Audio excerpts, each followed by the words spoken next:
Bonjour à tous et bienvenue chez les Cosmart. Alors aujourd'hui, on se donne rendez-vous pour vous présenter cette Peugeot 308, juste là, juste blanc derrière nous. Donc c'est une Peugeot 308 2 phase 1, année 2016. C'est un blanc arctique.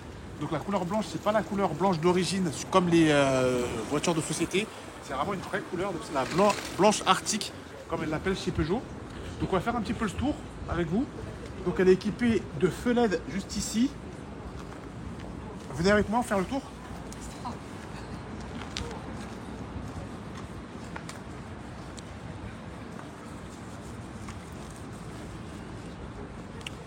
Elle n'a pas de jantes, mais elle a des enjoliveurs d'origine. Donc c'est la finition active business de chez Peugeot.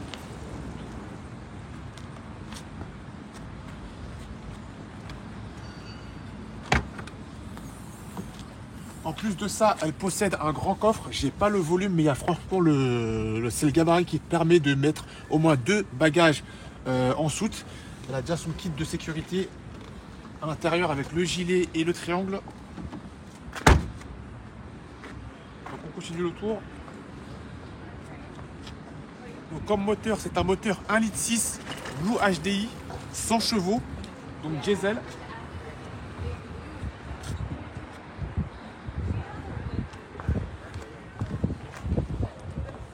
Et comme vous pouvez le constater juste ici, c'est un critère 2, donc elle est encore éligible pour circuler dans les grandes agglomérations, dans les ZFE, comme ici à Paris notamment.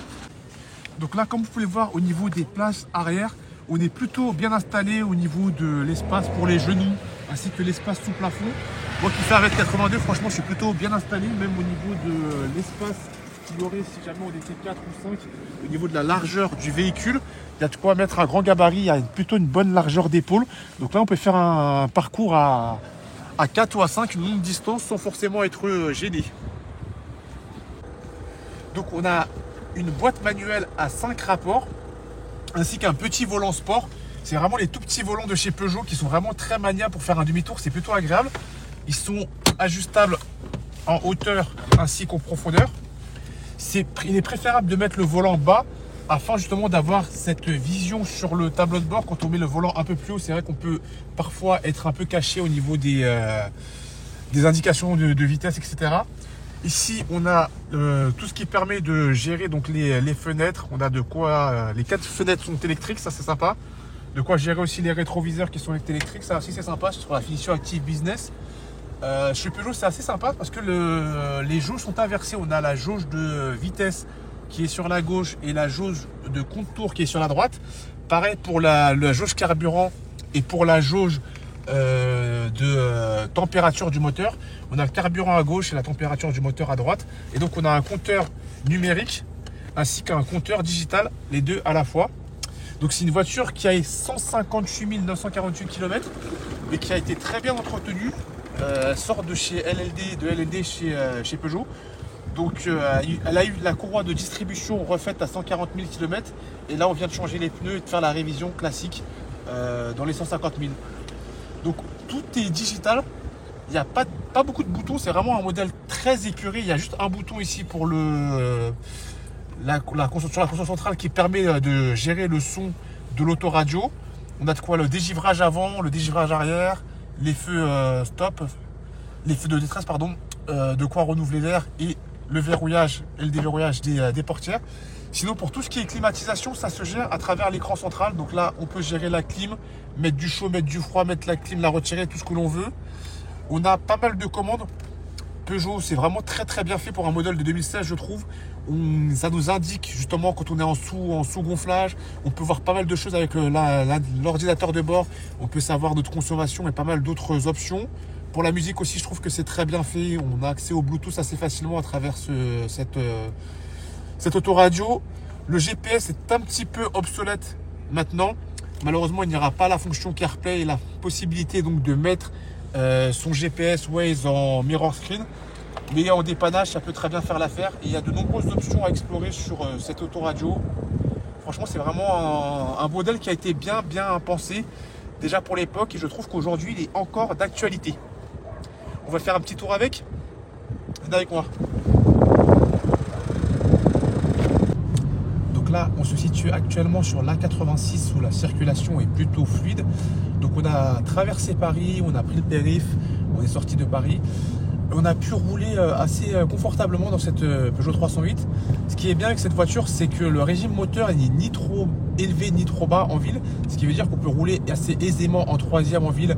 On n'est pas obligé d'être en seconde pour être à moins de 30 km/h. Du coup, on n'est pas obligé de consommer un max comme sur d'autres voitures, comme d'autres moteurs plus puissants.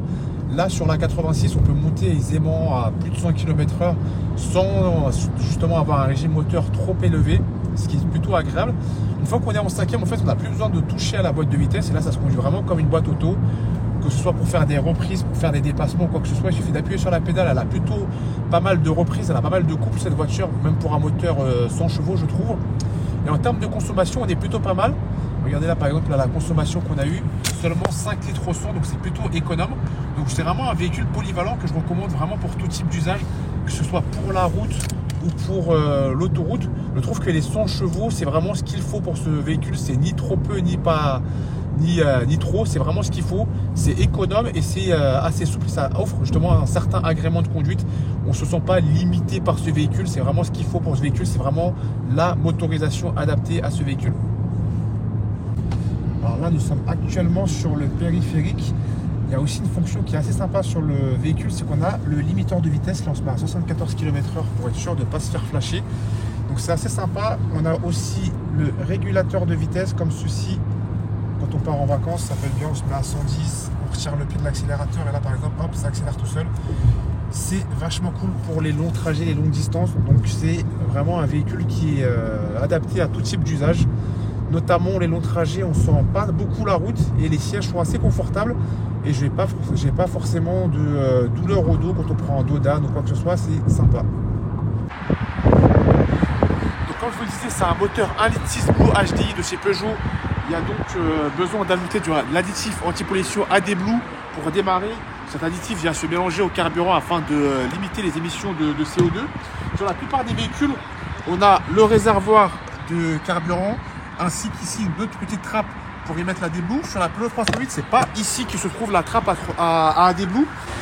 Donc sur la Peugeot 308, donc le réservoir d'AD Blue se situe à ce niveau-là. Il faut d'abord soulever le plancher du coffre. Ensuite, retirer ce petit cache qui sert pour la roue de secours.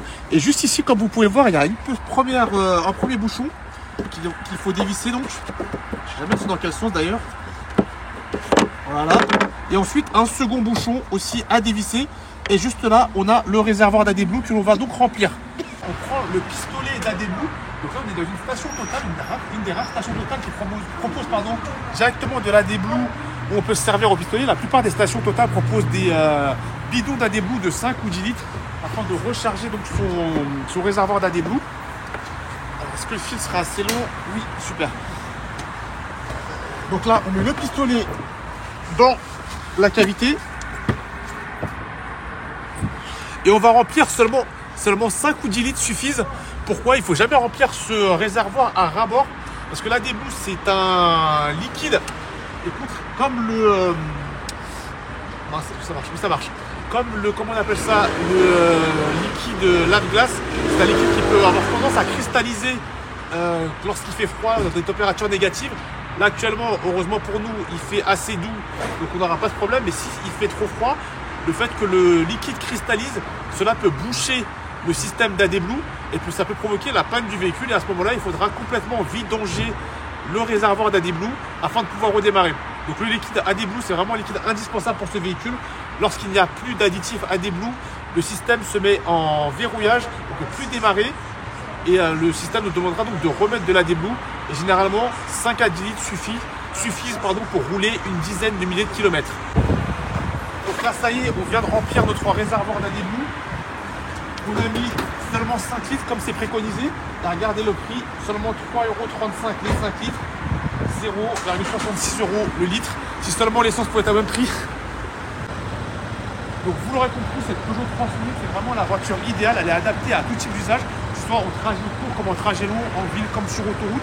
Donc elle est disponible chez nous à la location ainsi qu'à vendre. Donc vous pouvez l'acheter au prix de 8 900 € chez Locasmart. Donc si jamais vous êtes intéressé par ce véhicule, n'hésitez pas à nous laisser un petit message ou à nous contacter directement sur nos réseaux sociaux. A plus tard pour une prochaine vidéo l'équipe. Salut.